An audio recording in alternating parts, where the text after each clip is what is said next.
YB, the recent announcements on FDI from key international players such as Tesla, Bosch, and Infineon have lifted the spirits of Malaysia. How will MITI or the government ensure that the spillover of the FDI will be meaningful and inclusive for all Malaysians, translating into increased number of higher value-added jobs, income uplift, and deepening economic complexity? Thank you. So on the question about ensuring that the growth it's an inclusive one,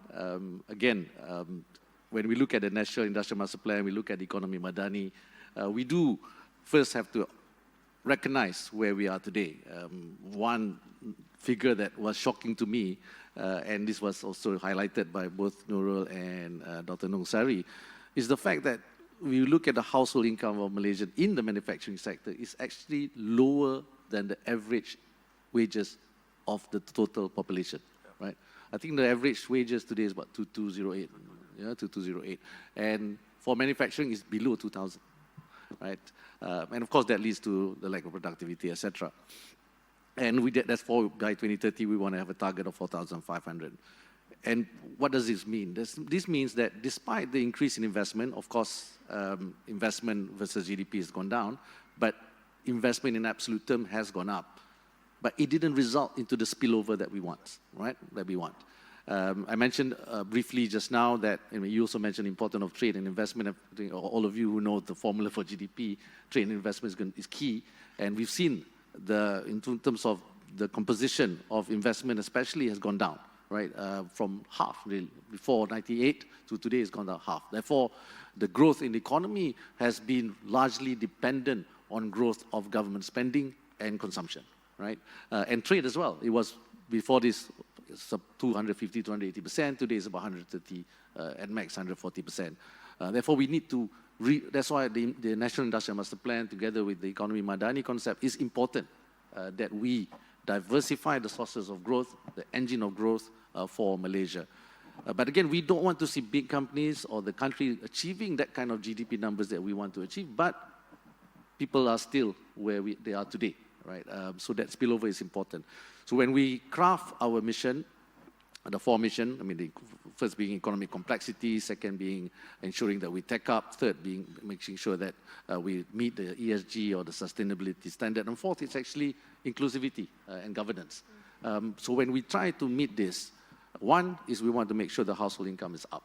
Secondly, we need to make sure that the spillover are to the SMEs. I mentioned that, you mentioned about companies should go out to the market access, if not the global, the region, right? In fact, ASEAN as a region today, ASEAN population is 680 million, GDP is $3.7 trillion US.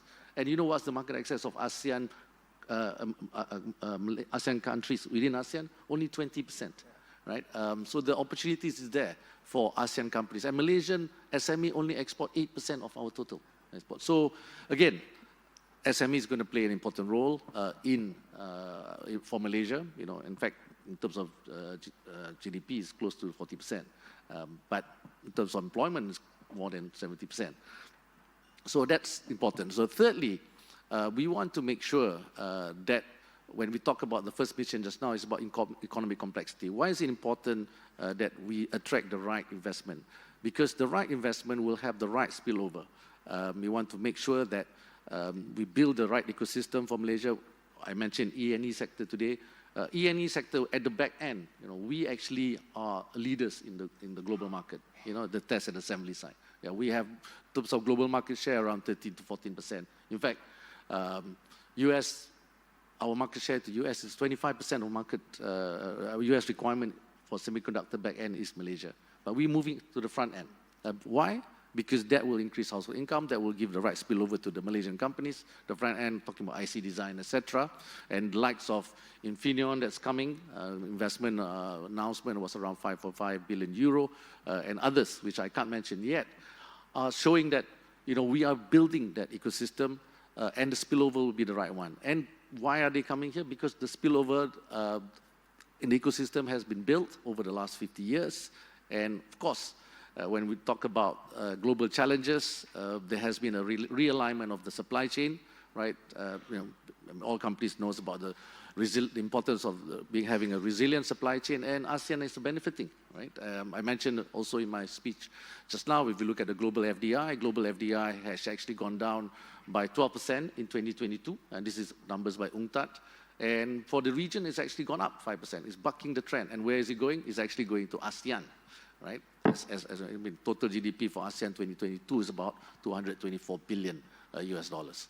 So these are the spillovers. So next, and many other key points, and talent development is going to be key as well. That is why Dr. Nusari just reminded me that SPM leavers, 50% of them don't proceed to anything, not even TVET, right? So we need to address this. And STEM, you know, part of the NIMP is talking about the importance of STEM education because we need to ensure that that supply chain of talent, the right talent, and I hope you're right, Nurul, that the Prime Minister, the Minister of Finance will approve some of my proposals in the budget, if we can tell him, about this, yeah, I mean, cabinet members, sometimes not easy.